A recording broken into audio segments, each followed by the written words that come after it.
Welcome back, everyone. This is part 2 of using metric inventory with Pointless. In the last video, we showed how Pointless will auto-magically apply metric inventory tags to items ordered online by customers, and how staff can use both buttons and barcodes to add items to orders. We showed how the inventory was updated when performing these orders, but we didn't explain how these features are set up and some of the beneficial nuances that you will experience. In this video, we get into the details of how these items are set up, how the inventory ledger is updated and changed using LIFO and FIFO inventory methods, and how we can maintain management and oversight of the inventory. So we do that from the menu here. So we've opened the menu when we're logged in as a manager or admin, and we can go to Catalog. Catalog is the list of products that we sell. We were looking at cookies earlier. And so here we have, this is the cookies item that we've been working with. Then we also have an inventory list, and in this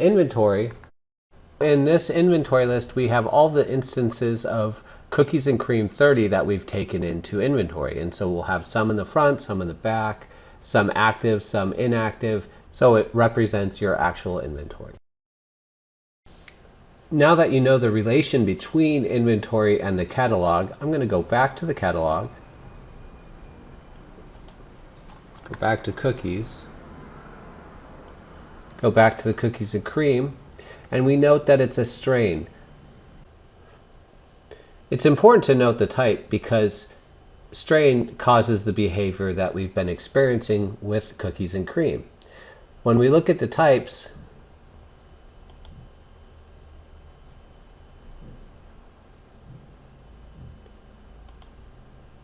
we see that it requires inventory to be sold and that it uses the scale. So this is a scale weighted item, meaning it uses the scale. Of course, a customer doesn't have a scale hooked up to the browser, so the scale is only in operation when using the app, and that's when it's going to pull the weight from the item. Otherwise, it's got to be set up with one of those buttons we looked at earlier that has eighth, quarter, etc. Now that we have that squared away, we'll go back to the catalog. We'll look up cookies, and we got the cookies and cream. We can see that it has a label, but this is different than the inventory label we were looking at earlier. It does not have a metric label, so this isn't a label that we'd be using for a metric product. This is a label we might use to put on a shelf as a description for the item. It doesn't necessarily need a barcode. Labels itself is a big subject, and we have a separate video on how to set up labels based off of templates. The item has a count, but what we really want to do is look at the inventory. So earlier I mentioned there's items that have a count, and there's items that have inventory assigned to them. So the total item count that you have is not representative of what is available to sell. This inventory section right here shows us what we can sell. That means inactive inventory and inventory that's in our backstock is not showing up on this list here. For your convenience, if you need to disable this item from inventory, you can set it not for sale, or if for whatever reason you need to update or change some features, you can from this section. However, most of the inventory management will be done from inventory. And I find it best to work on one item that will really help us understand, so we're going to continue on with cookies and cream. Now, a big part of this video was how does this relate to the first video? The first video, we kept looking at the bombshell flower menu for cookies and cream. This item is 3844.5. That's the total count for it. And looking at our inventory here, we see multiple rows.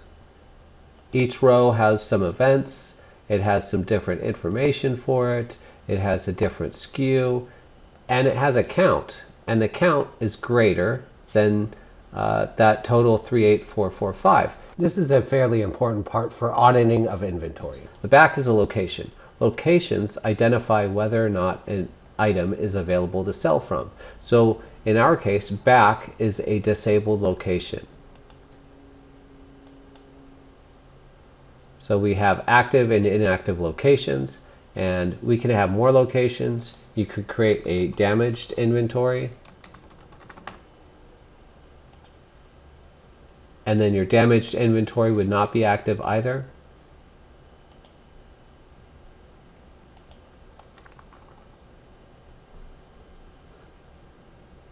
So if we want to have active inventory, another 1,000 available, there's two things that could be going on. One, I happen to know that this was set as not available for sale. So we need to change that. Even so, because it's back, it still won't be available. So if we switch over here and we pull up this item again, we'll see that we're still at 38445. Now, if we update the location, we can set it to front. We can set it to 1000. We'll update all of the items there. Then we'll look at the item again in the menu. So we need to close this out, reopen it, and we can check the inventory count. And now we have 48445 instead of 38445. So we see the change occur real time, and this would affect both staff and customers. We can also change part of the inventory. So if we select this and we only need to move 500 into the front, we can put 500 in back, and it's going to create two sets of records. They still will both have the same SKU. So it's important to know that you'll have two sets with the same SKU in two different locations. This means they could potentially be selling from either one of those locations as long as those SKUs remain the same. If you needed to, you could change the SKU and reprint labels for that new section of inventory. If you need to modify the count of a particular record, then we use reconcile.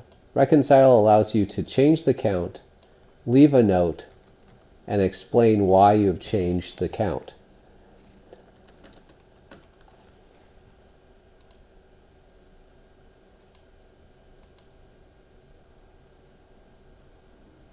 Now we have a count of 495.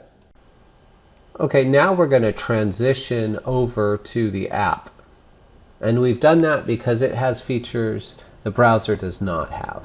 It can communicate with label printers. So what we have is a selection for a label template, and if you want to know more about labels, how you can design your labels, and have any kind of information that you need on it, if there are any state, business, or personal requirements, we have a label design video for that. So once you've chosen your label that you want to print out for cookies and cream, you can then assign the printer and the number of labels that you need to print. You would then press the SKU button, and that would print out to your ZPL printer.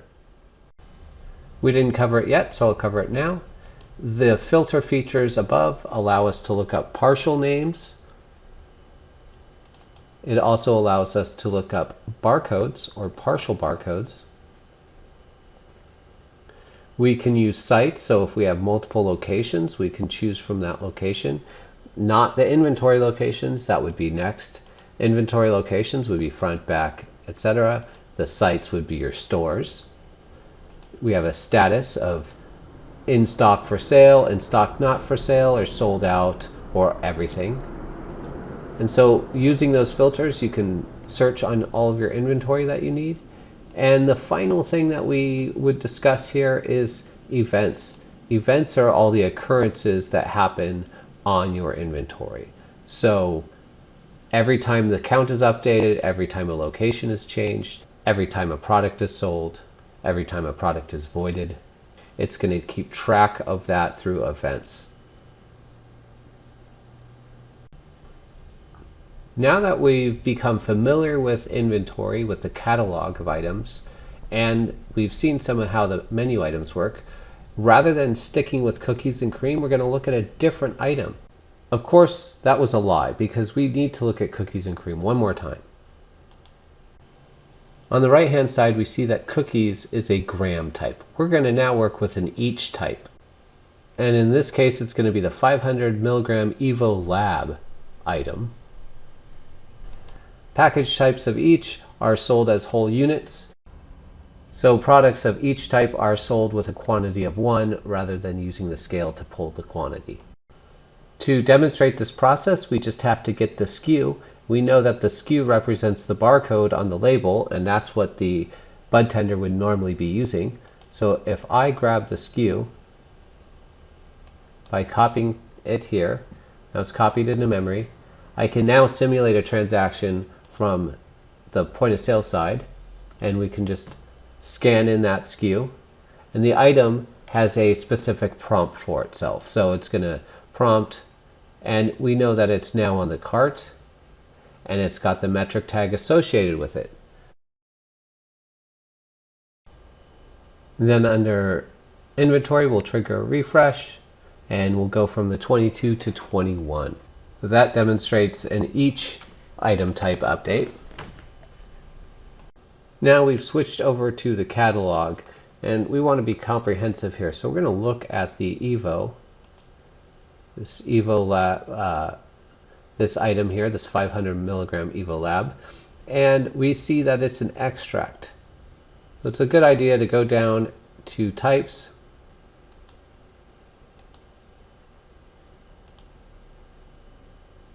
go to extracts.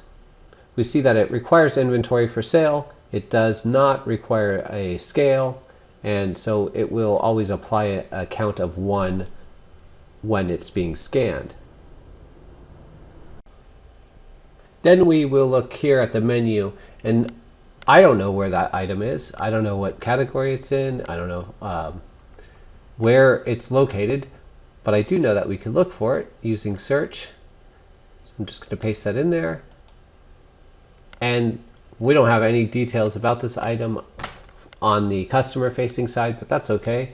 We are looking at the inventory, and there we see that it's in stock with 21. Earlier I mentioned LIFO and FIFO inventory control. If you have customers that place online orders or place phone orders, you will have to consider where you pull that inventory from. If they place online orders and the items have a tag associated, like you saw earlier, then you'll want to make sure that those tags are available to those customers. One way to do that is to use LIFO inventory control. That means last in, first out. Also, you would use FIFO, first in, first out. Your online orders would use LIFO, pulling from the last inventory, and your in-store staff would use the first inventory that they've received.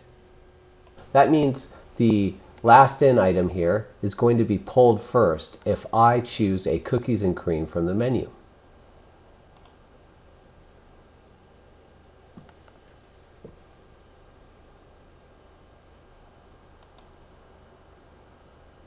So we have that total inventory, and if I choose 8,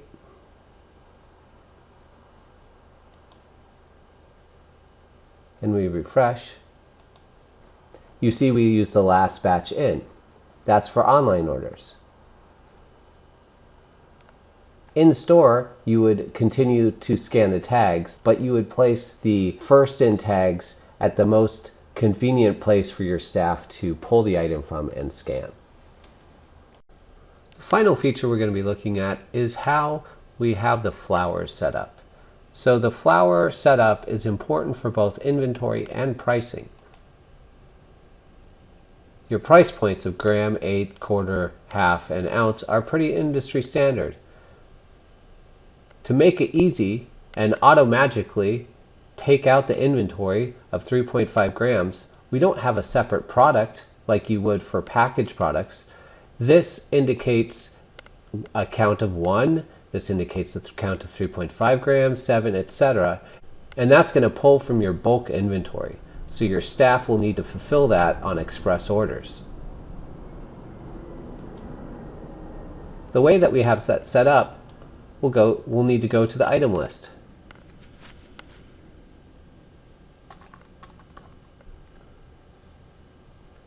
Cookies and cream uses a price lookup that price lookup uses a price tier. And that price tier has a description, so gram to ounce, like we saw on the screen. And then it has a price, so the price point is what the customers will see. And the rate is what it will be calculated out to when each item is chosen. That is why we see, so that's how we translate the weight and the gram, eighth, etc. pricing to your inventory. That concludes this inventory review video. I hope you found it informative. If you have any questions or comments, please contact us.